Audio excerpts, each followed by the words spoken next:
사업을 하다가 망했습니다. 두려운데 어떻게 극복할까요? 2026년 4월 15일 수행법회 신라문화원 개원 33주년 기념 특별법회. 안녕하세요. 오늘은 오전에 수행법회가 있고 저녁에는 신라문화원 강연이 있는 날입니다. 스님은 새벽 수행과 명상을 하고 원고를 교정했습니다. 오전 10시 수행법회 방송을 하기 위해 두북수련원 방송실로 이동했습니다. 주위 곳곳에서 봄 소식이 들려옵니다. 지난주에 만개했던 벚꽃이 이번 주에는 꽃잎을 떨구며 꽃비를 내리고 있습니다. 봄은 이 꽃, 저 꽃이 연이어 피고 지는 것을 보면서 꽃들의 변화를 느낄 수 있는 좋은 계절입니다. 농사를 짓는 농부들에게도 봄은 파종하고 모종을 심는 등 본격적인 농사를 시작하는 시기이기도 합니다. 어제는 정토회 창립 고문이시자 저희의 스승님이신 전 대한불교 조계종 종정을 지낸 서암 큰 스님의 추모제일이어서 문경 봉암사를 찾아 참배를 드리고 왔습니다. 이어 저녁에는 대구 행복운동본부와 행복시민의 자원봉사로 대구 경북대학교에서 행복한 대화 강연을 진행했습니다. 1800여 명의 청중이 함께해서 성황리에 마칠 수 있었습니다. 경북대학교는 개교 80주년을 맞아 강당과 주차장을 무상으로 제공해 주었습니다. 저는 지금 두북수련원에서 여러분을 만나고 있습니다. 이곳 역시 농사 준비로 한창입니다. 전쟁의 힘겨루기 속에서도 양심의 목소리가. 요즘 뉴스를 보면 중동에서는 휴전이 선언되었음에도 여전히 긴장과 힘겨루기가 계속되고 있습니다. 러시아의 우크라이나 침략에 이어 미국이 이란을 침공해서 세계 군사 대국 2위가 작은 주변국을 침공하는 일이 벌어졌습니다. 강대국의 일방적인 침략으로 전쟁이 발발한 것입니다. 또한 이스라엘의 주변 지역에 대한 무차별적인 폭격은 학살에 가까운 참상을 낳고 있습니다. 이러한 상황을 지켜보며 세계의 양심은 한동안 침묵 속에 머물러 있는 듯 보였습니다. 힘 앞에서 무력해진 양심을 보며 민주주의와 민주 세력의 의미를 되묻게 되는 시간이었습니다. 그러나 지난주를 기점으로 더 이상 침묵할 수 없다는 목소리가 민주주의와 자유를 존중하는 사람들이 세계 곳곳에서 나오기 시작했습니다. 특히 로마 교황청의 교황이시는 어떤 전쟁도 축복하지 않는다라며 전쟁을 강하게 규탄한 이후 세계 곳곳에서 양심의 목소리가 다시 울려 퍼지고 있습니다. 유럽의 여러 나라들도 나토 동맹국임에도 불구하고 미국의 침략 전쟁에 대한 참여와 협력을 거부하겠다는 입장을 밝히고 있습니다. 우리나라에서도 이스라엘군의 팔레스타인 주민에 대한 비인도적 행위가 문제로 제기되며 보편적 인권을 강조하는 발언을 둘러싸고 논쟁이 이어지고 있습니다. 동시에 전쟁 없는 평화를 지키기 위한 시민대회를 열자는 여론도 점차 확산되고 있습니다.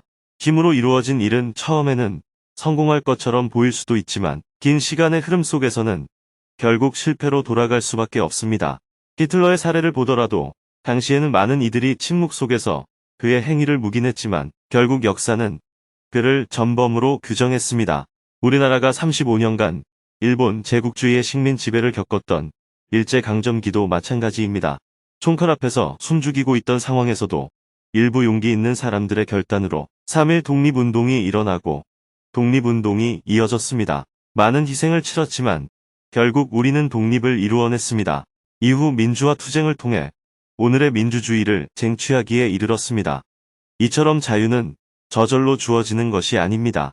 누군가의 용기와 희생이 있었기에 그 결과로 우리가 자유를 누리고 있는 것입니다. 그러나 민주화 이후 수십 년이 흐르면서 우리 사회에는 자유가 아무런 희생 없이 저절로 주어진 것처럼 여기는 인식이 퍼지게 되었고 그로 인해 오히려 자유의 소중함을 망각하게 되었습니다.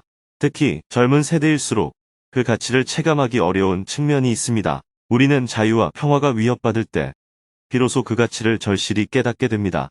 한반도는 여전히 남북이 대치하고 있는 긴장 상태에 놓여 있습니다. 유럽과 중동에서 전쟁이 이어지는 지금 갈등의 중심이 동아시아로 이동할 가능성도 배제할 수 없습니다. 그렇기에 우리는 더욱 경각심을 가지고 한반도의 평화에 관심을 기울여야 할 것입니다. 유가 상승 속에서 에너지 절약의 필요성. 한편 중동 전쟁의 영향으로 국제 유가가 상승하고 있습니다. 정부는 급격한 유가 상승으로 인한 국민의 생활 부담을 줄이기 위해 유류세를 한시적으로 인하하는 조치를 시행하고 있습니다. 이러한 정책 속에서 우리는 에너지의 소중함을 충분히 인식하지 못한 채 기존의 소비 습관을 그대로 유지하고 있습니다. JTS에서는 필리핀, 캄보디아, 스리랑카, 인도 등 아시아 여러 나라에 다양한 지원을 이어가고 있습니다. 그러나 국제 유가 상승과 자재비 인상으로 인해 현재 책정된 예산이 크게 부족한 상황입니다. 이렇듯 전 세계가 어려움을 겪고 있습니다.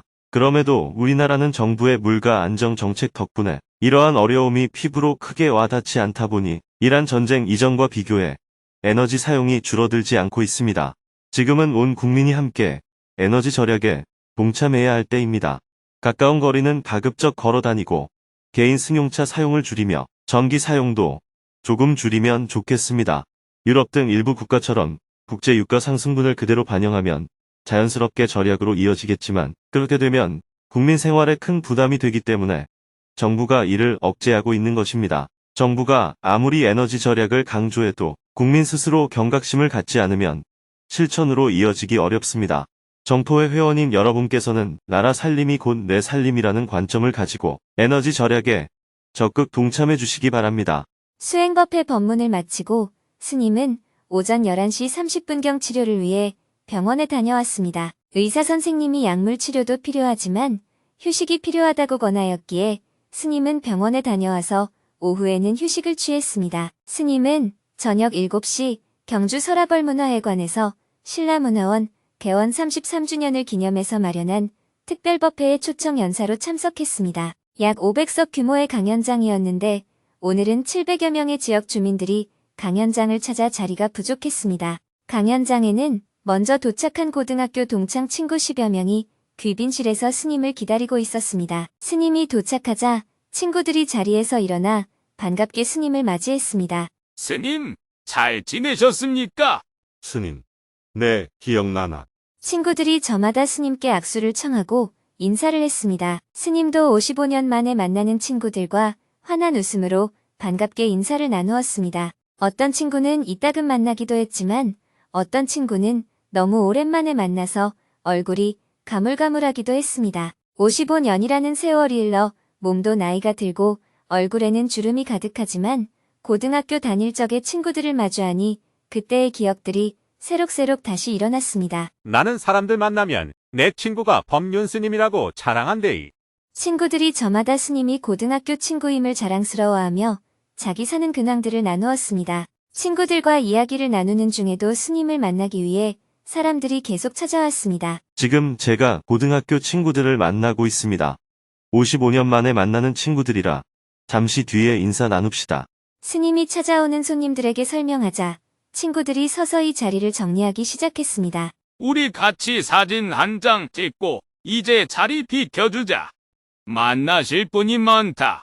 스님도 친구들을 위해 준비한 책을 꺼내서 선물했습니다. 친구들이 나가고 여러 모임에서 스님에게 인사를 드리러 찾아왔습니다. 천룡사 복원불사를 도와주고 계시는 경주 시장님을 비롯해 스님이 출가한 절인 분황사에서도 신도님들이 찾아와 스님께 인사를 드렸고 경주 지역의 여러 유지도 스님을 찾아왔습니다. 강연장 밖에서도 끊임없이 사람들에게 차와 떡을 대접했습니다.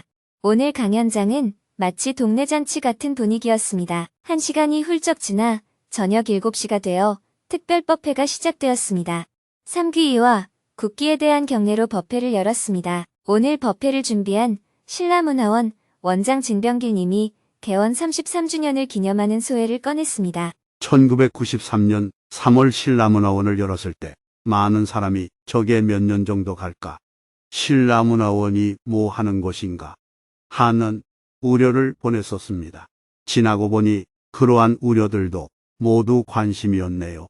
어느덧 신라문화원이 33주년을 기념하게 되었습니다. 33년이라는 시간 동안 경주에서 일어나는 크고 작은 일들을 함께하고 지원하면서 많은 것을 배웠고 저도 신라문화원과 함께 성장할 수 있는 시간이었습니다.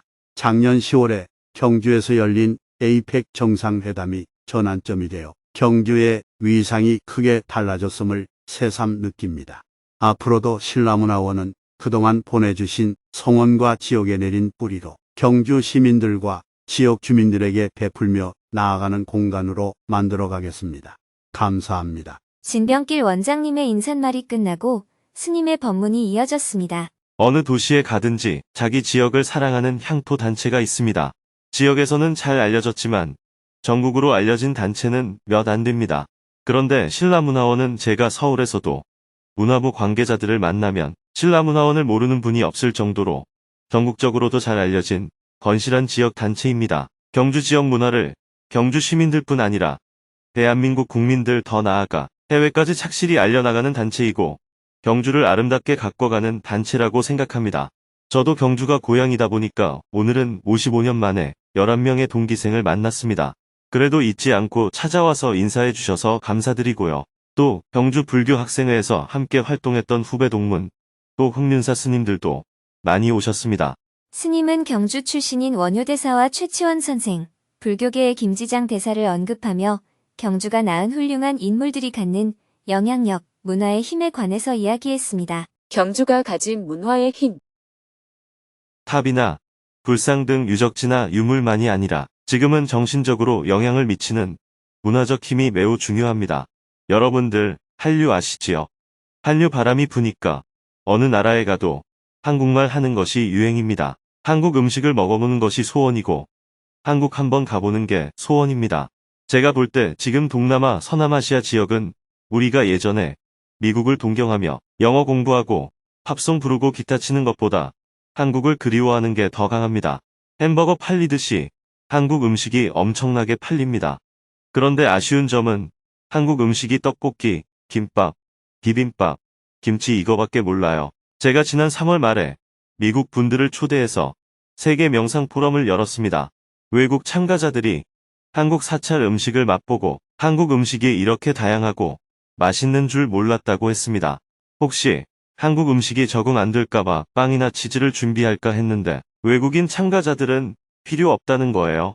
한국 온 김에 한국 음식 실컷 먹고 가겠다고 했습니다. 이만큼 문화적인 것은 단순한 돈벌이를 넘어 정신적으로 귀의가 됩니다. 신라 왕족이었다가 중국으로 가서 지장보살의 화신으로 추앙받는 김지장 대사는 중국에서 지장보살이 되어 추앙받음으로 중국의 14억 사람들의 정신적 귀의처입니다. 백제에서 어떤 유적을 만들면 일본 사람이 와서 고개 숙이는 곳이 되는 것처럼요. 동학 사상의 탄생지를 잘 가꾸면 이곳이 대한민국의 자생적 민주주의의 성지가 될 수가 있습니다. 경주 시민들이 이런 부분에서 자부심을 가지면 좋겠습니다. 요즘 경주가 포항하고 울산 사이에서 주거지가 조금 괜찮다, 교통이 괜찮다고 하는 평가보다도 문화를 어떻게 우리가 전파할 것인가 하는 것, 문화적으로 우위에 있는 것이 더 중요합니다. 문화는 항상 정신적으로 우위에 있거든요.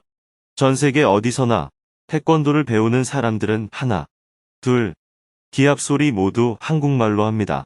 돌려차기 이 말을 처음에는 못 알아듣지만 태권도 배우는 사람들은 전부 한국식으로 인사를 하고 한국말을 씁니다. 문화가 이렇게 무섭다는 거예요. 문화의 보고를 가진 경주 시민으로 여러분이 자부심을 가지면 좋겠습니다.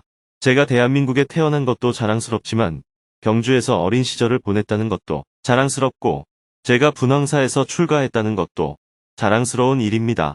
여러분들이 신라문화원을 항상 후원해 주시고 아껴주셔서 신라문화원이 지역 NGO이지만 전국적으로 명성이 있는 NGO로 성장하도록 도와준 여러분께 이 자리를 빌려서 다시 한번 감사 말씀드립니다. 스님의 인사말에 이어서 질문자들의 대화가 시작되었습니다. 여러 질문 중에서 사업을 하다가 망해서 고향으로 내려온 청년과의 대화를 소개합니다. 사업을 하다가 망해서 두려움이 있습니다. 어떻게 극복할까요? 안녕하십니까?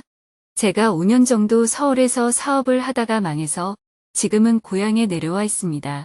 처음에는 많이 힘들었는데 지금은 좀 괜찮아졌습니다. 이제는 다시 일어서야 하는데 막막하고 힘듭니다. 가장 크게 걱정되는 것은 저에게 다시 일어설 기회가 안 올까봐 염려되고 두렵기도 합니다. 앞으로 이것을 극복하려면 어떤 마음가짐을 가져야 하는지 궁금해서 질문드립니다. 등산이 뭐예요? 등산은 산에 올라가는 거죠. 산을 왜 올라가요? 정상을 보기 위해서입니다. 정상을 보려고 산에 올라가나요? 아니면 건강해지려고 산에 올라가나요? 저는 지금 정상을 보려고 올라가는 것 같습니다. 여러분들은 다 정상을 보려고 등산해요. 건강해지려고 등산해요. 건강해지려고요. 그것 봐요. 질문자가 문제요. 네, 그렇네요. 건강하기 위해 등산하는 거예요. 등산할 때 어떤 사람은 꼭대기까지 올라가서 정상을 볼 수 있기도 하죠. 또 어떤 사람은 중간쯤 가다가 내려오기도 합니다. 그것도 운동이 됩니다. 또 다른 사람은 산 밑에만 쭉 둘러서 산책해도 건강에 도움이 됩니다. 이것이 만약 아니라고 한다면 경주에 있는 둘레길을 다 없애야 합니다. 등산은 건강하기 위해 하는 겁니다. 그런데 질문자는 등산을 산 꼭대기에 올라가려고 하는 것으로 생각하기 때문에 꼭대기에 올라가면 성공, 중간에 올라가다 내려오면 실패, 둘레길을 걸으면 너는 기회도 못 가졌다라고 생각하는 사고방식을 가지고 있습니다. 거기에 근본적인 문제가 있어요. 스님, 그런데 저는 정상을 보고 싶은데 그래도 마음가짐을 그렇게 해야 하나요? 정상을 보고 싶으면 정상을 보면 되죠. 정상을 보고 싶어 정상을 보는 것은 자유인데 정상을 안 봤다고 실패는 아니라는 것입니다. 네, 감사합니다. 오늘 아침 먹었어요? 네, 먹었습니다. 어제 저녁에 잠잤어요? 발가벗고 왔어요? 옷 입고 왔어요? 입고 왔습니다. 올 때 걸어왔어요? 차 타고 왔어요? 차 타고 왔습니다. 그런데 뭐가 문제예요? 아까 이야기한 성경에 나오는 작은 자의 기준인 6가지에 안 들어가잖아요. 예수님이 뭐라고 그랬어요? 첫 번째, 줄인 자에서 질문자는 줄인 자에 안 들어가죠. 목마른 자도 아니죠. 헐벗은 자도 아니죠. 아픈 자도 아니죠. 나그네 된 자, 즉 이민자도 아니죠. 감옥에 갇힌 자 아니죠. 질문자는 그러면 도움을 받아야 할 사람인가요? 아니면 도움을 줘야 할 사람인가요? 줘야 할 것 같습니다. 그러니 내일부터 교회에 좀 나가세요. 교회에 나가서 예수님의 가르침을 따르면 천국에 가는 길이 이것이구나라는 것을 알게 됩니다. 내가 작은 자의 처지에 있다면 도움받을 권리가 있어요. 그러나 이런 처지가 아니라면 나는 도움받을 권리가 없어요. 대신 내가 도움을 주는 사람이 되어야 합니다. 그런데 질문자가 욕심을 내서 꼭대기에 가는 것이 성공이다. 이렇게 생각하니까 질문자는 실패할 수밖에 없어요. 꼭대기에 못 가면 다 실패니까요. 저는 꼭대기에 가는 것을 성공이라고 생각하지 않습니다. 등산은 건강을 위해서 합니다. 젊을 때는 꼭대기에 올라가 볼 수 있으면 올라가면 됩니다. 그런데 꼭대기에 올라가는 것은 높은 산 꼭대기에 올라가기 쉬워요.